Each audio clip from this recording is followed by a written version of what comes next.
Hello student, आज के इस वीडियो में हम बात करेंगे मैक्रो इकोनॉमिक्स के यूनिट नंबर 3 मुद्रा और बैंकिंग के कुछ एमसीक्यूज़ की। तो फटाफट देख लीजिए, यहाँ पर कुछ ज़्यादा ही एमसीक्यूज़ आपको देखने के लिए मिल रहे हैं। 1 रुपये के नोट पर किसके हस्ताक्षर होते हैं? बहुत ही बेहतरीन सवाल है और आपको ये किसी भी कॉम्पिटिटिव एग्ज़ाम में भी मिल सकता है।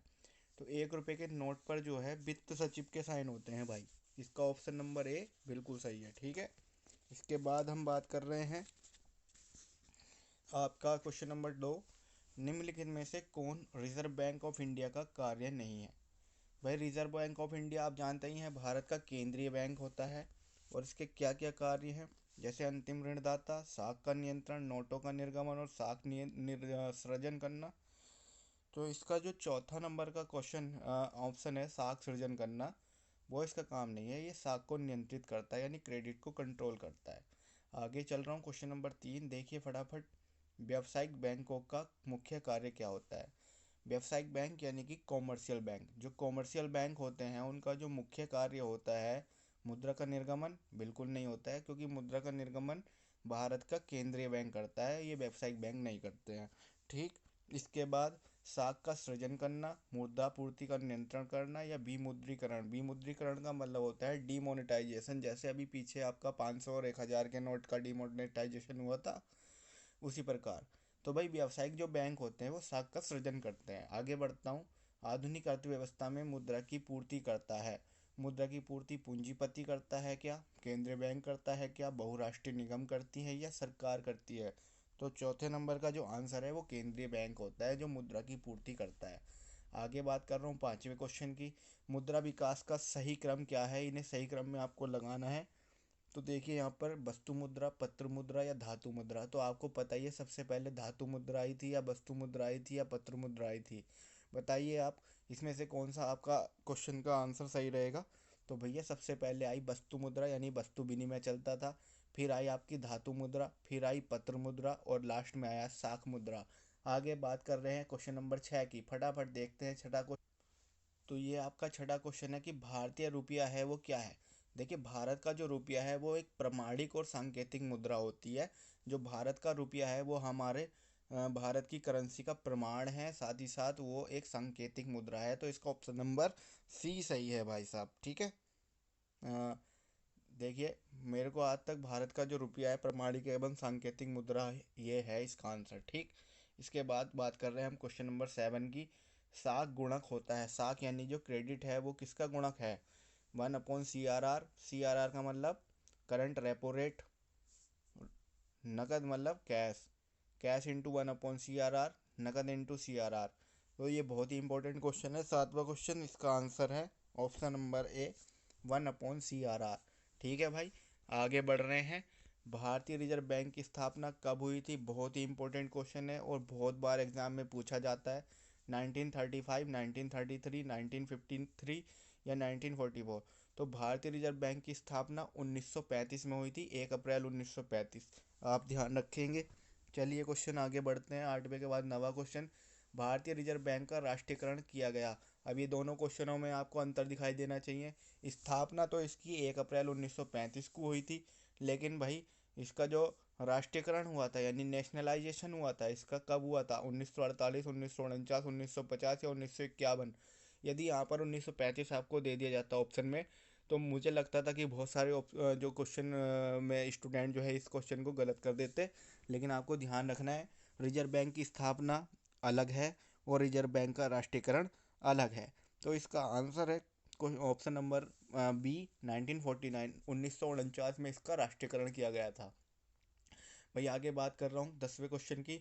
भारत में मुद्रा और साख का नियंत्रण कौन करता है? अभी हमने बताया था आपको, भारत सरकार, वित्त मंत्रालय, भारतीय रिजर्व बैंक। तो जो नियंत्रण का काम है भाई वो भारतीय रिजर्व बैंक का काम है। रिजर्व बैंक कौन सा बैंक है? हमारा भारत का केंद्रीय बैंक है। तो 10वें क्वेश्चन का आंसर ऑप्शन नंबर सी है।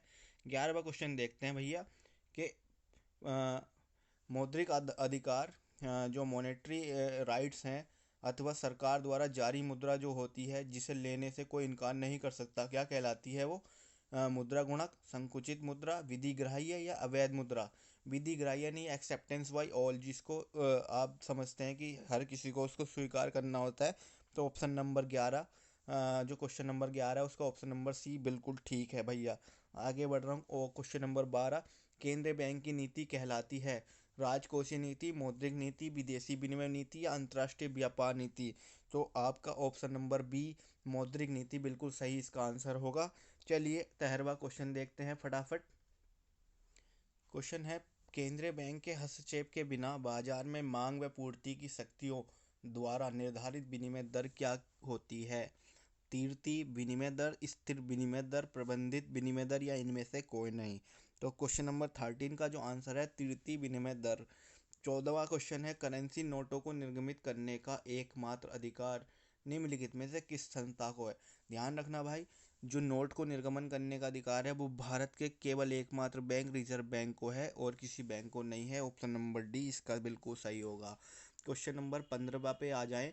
भारत में 500 रुपये तथा 1000 रुपये के नोटों का विमुद्रीकरण कब किया गया? देखिए हाल ही का क्वेश्चन है, और अगर आपने इसको अच्छे से समझा होगा, अगर आपने देखा होगा तो आपको समझ में आया होगा। 15वें क्वेश्चन का आंसर क्या होगा जल्दी बता दीजिए। भाई ये 2016 में हुआ था, और इसका मंथ भी मैं बता दूंगा आपको, नवंबर में, ये 8 नवंबर के आसपास इसको जो है डिमोनेटाइजेशन हुआ था।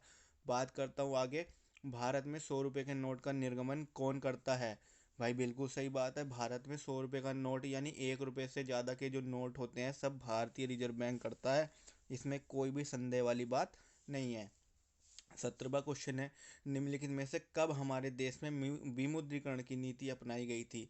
देखिए विमुद्रीकरण अभी मैंने आपको बताया नवंबर 2016 में इसको अब विमुद्रीकरण को अपनाया गया था। इससे पहले भी एक आध बार हुआ था, बट अभी हमारे हाल ही में जो हुआ है हमारे सामने, वो नवंबर 2016 में हुआ है, ये आपको पता होना चाहिए। ठीक है भाई, आगे बढ़ता हूँ अगले क्वेश्चन के साथ। हैं, अगला क्वेश्चन देख ले। मुद्रा की मांग तथा ब्याज की दर में संबंध होता है। मांग और ब्याज की दर में प्रत्यक्ष, विपरीत, अप्रत्यक्ष या स्थिर? चलिए बताइए, इसका आंसर है विपरीत संबंध होता है भाई। आगे बढ़ रहा हूँ 19वां क्वेश्चन पर। अर्थव्यवस्था में साख सृजन का कार्य कौन करता है? अभी मैंने क्या बताया था आपको, जो साख सृजन का कार्य होता है वो व्यावसायिक बैंक करते हैं।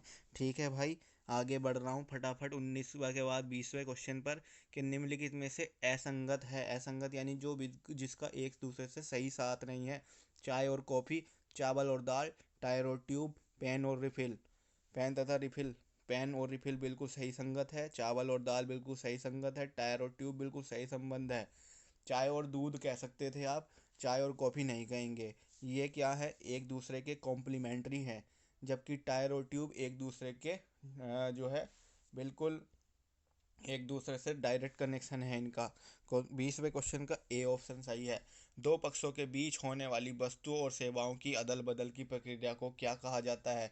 ये सबसे पहले चलता था वस्तु विनिमय मेरे भाई। 21वें क्वेश्चन का आंसर ऑप्शन नंबर बी है।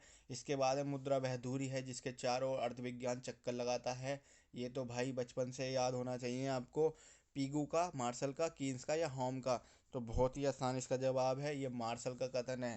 ठीक, इसके बाद एन आउटलाइन ऑफ मनी, किस, ये जो पुस्तक है इसके लेखक कौन है? क्राउथर, कीन्स, रॉबर्टसन या बिक्सेल? तो इसका आंसर है भाई साहब A Crowther, an outline of money. 24वां क्वेश्चन है, treatise of money, treatise of money के लेखक कौन है? क्राउथर, कीन्स, रॉबर्टसन या बिक्सेल? तो भाई ऊपर था एन आउटलाइन ऑफ मनी, और यहाँ पर है अ ट्रीटाइज ऑफ मनी। तो यहाँ पर इसका आंसर क्या है? 24वें क्वेश्चन का आंसर है भाई ऑप्शन बी कीन्स। तो जो आपको ध्यान रखना है, आउटलाइन का मतलब है क्राउथर से और ट्रीटाइज का मतलब है कीन्स से। आगे बढ़ रहा हूँ मैं 25वें क्वेश्चन पर। निम्नलिखित में से कौन सा एक बंद अर्थव्यवस्था में मुद्रा आपूर्ति का प्रमुख निर्धारक है? देश का केंद्रीय बैंक, देश के व्यापारिक बैंक, देश का केंद्रीय और व्यापारिक बैंक दोनों, या केवल देश की सरकार? तो 25वें का आंसर आपको मैं बता रहा हूँ, ऑप्शन नंबर ए केवल और केवल देश का केंद्रीय बैंक। ठीक है, 26वां क्वेश्चन देखते हैं फटाफट। निम्नलिखित में से कौन सा भारतीय रिजर्व बैंक द्वारा मुद्रा की पूर्ति का सूत्र है? M1 equals to CU plus DD, M2 equals to M1 plus डाकघर बचत बैंकों में बचत जमाएं, M3 equals to M1 plus व्यावसायिक बैंकों की निवल आवधिक जमाएं। मनी से मतलब है इसका एम से। देखिए यार, ये सब चीज़ें समझनी अभी थोड़ी टिपिकल हैं, जब आपको लॉन्ग क्वेश्चन समझाए जाएंगे वहाँ पर ही समझ में आ जाएंगे, इसका उपयोग सभी सब जवाब है। 27वां क्वेश्चन है, भारत में नवंबर 2016 में 500 तथा 1000 के नोटों का विमुद्रीकरण किसने किया? देखिए, मुद्रीकरण और विमुद्रीकरण का जो कार्य है भारत के जो केंद्रीय बैंक का कार्य है, लेकिन इसमें जो अहम भूमिका होती है वो किसकी होती है? विश्व बैंक की तो है नहीं, सुप्रीम कोर्ट की है नहीं, व्यावसायिक बैंक की भी नहीं है, भारत सरकार की है। क्या बताओ भाई, आप सोच समझ के बताओ। हाँ जी, सरकार के द्वारा ही किया गया कार्य है। भारत में मौद्रिक नीति द्वारा देश की मुद्रा पूर्ति पर प्रत्यक्ष नियंत्रण करता है। देश की किसी भी चीज़ पर नियंत्रण करने का जो कार्य है बैंक को जो करेगा, वो कौन सा बैंक करेगा? भारत का रिजर्व बैंक करेगा। ठीक है, 28वें का जो बी ऑप्शन सही है। 29वां क्वेश्चन है, वित्तीय वर्ष की अवधि होती है। देखिए, बहुत ही लुल्लू पुच्चू क्वेश्चन आया था, 1 अप्रैल से 31 मार्च, बहुत ही आसान सा क्वेश्चन है। और मैंने आपको 8 नवंबर की डेट बताई थी, क्योंकि इस दिन मेरे भाई की जो है 11 नवंबर की शादी थी, तो उससे 1-2 दिन पहले ही ये जो है डिमोनेटाइजेशन हो गया था। भारत सरकार ने 8 नवंबर 2016 को किन दो नोटों का विमुद्रीकरण किया था? तो 500 और 1000। ये बिल्कुल हमें ज़िंदगी भर भूलने वाली बात नहीं है।